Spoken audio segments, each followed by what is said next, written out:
Hi everybody, welcome back to Kim's class. Let's go ahead and look at today's objectives. Today's objectives say, I understand common vocabulary to describe actions in a sequence. The second objective says, I can tell a story using 4 different verb tenses. Those verb tenses we're going to do today are the simple present, present continuous or present progressive, simple past, and present perfect.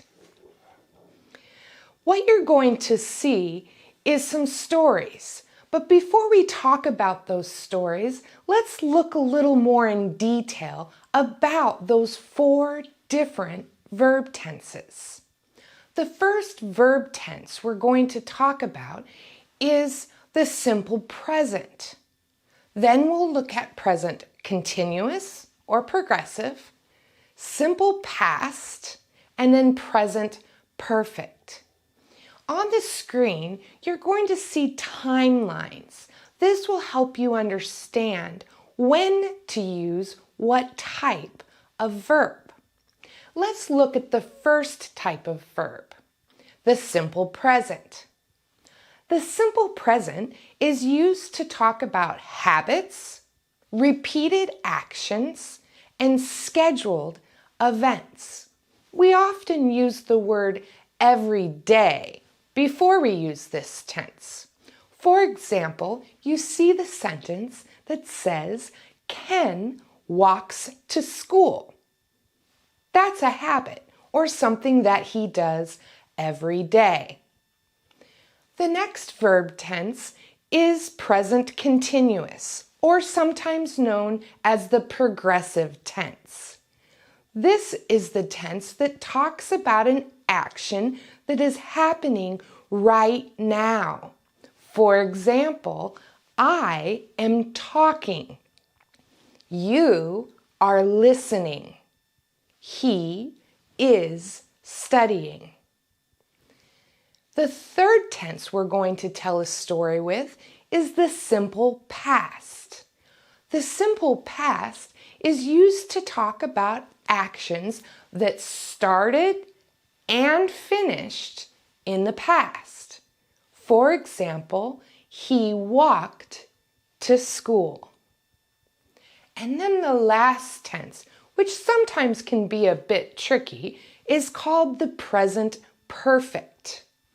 The present perfect is used to talk about a past action when we don't know exactly when it happened, so the time is unknown.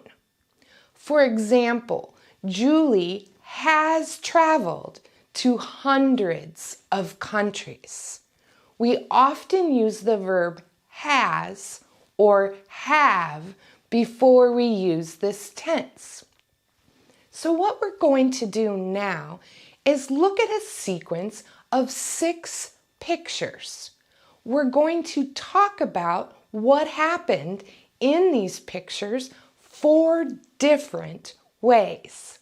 Let's go ahead and look at our first story sequence.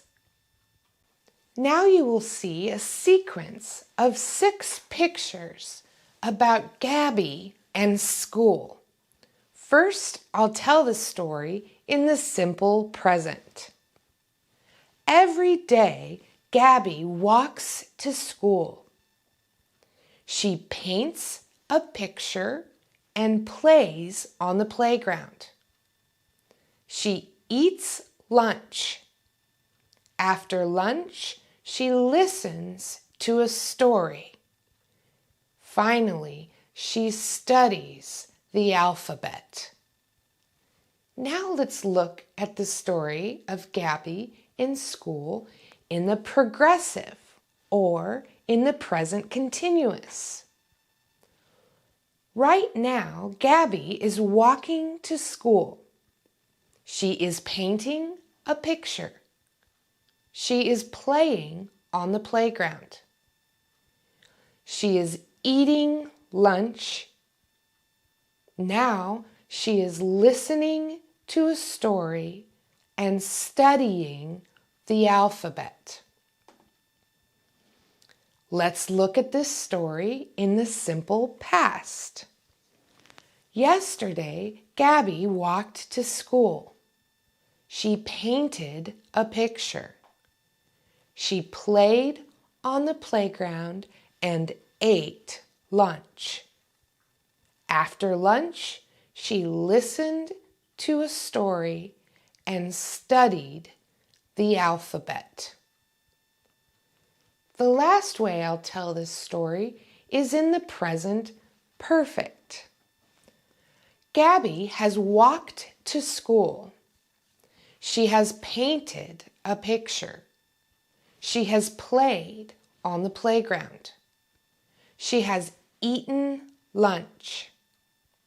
She has listened to a story, and she has studied the alphabet. That's the story of Gabby at school in 4 different ways. So now that we've had some practice telling a story 4 different ways, let's go ahead and look at today's objectives and see how we did.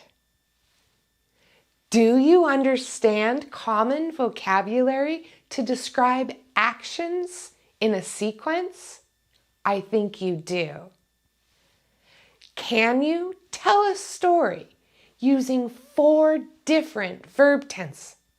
Can you tell the story in the simple present, in the present continuous, in the simple past, and in the present perfect?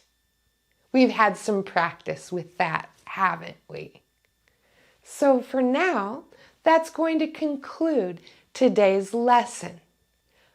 But before you go, I'd like to ask you to do a few things for me, if that's okay. First, please like this video. Next, if you haven't already, please subscribe to my YouTube channel. That way, every time I post a new video, you'll get a notification. I would also really like it if you would share this video with your family and your friends. The more people in Kim's class, the better. The last thing I'd like you to do, think of as your homework. In the comment section below, please write me a sentence. You can tell me something you do every day, or maybe something you did yesterday. You can even write me a sentence about what you're doing right now. So that's all I have for you today, class. Thank you so much for coming and joining me. And even more importantly, thank you for allowing me to come on this journey with you to learn English. Goodbye for now. I really hope to see you soon.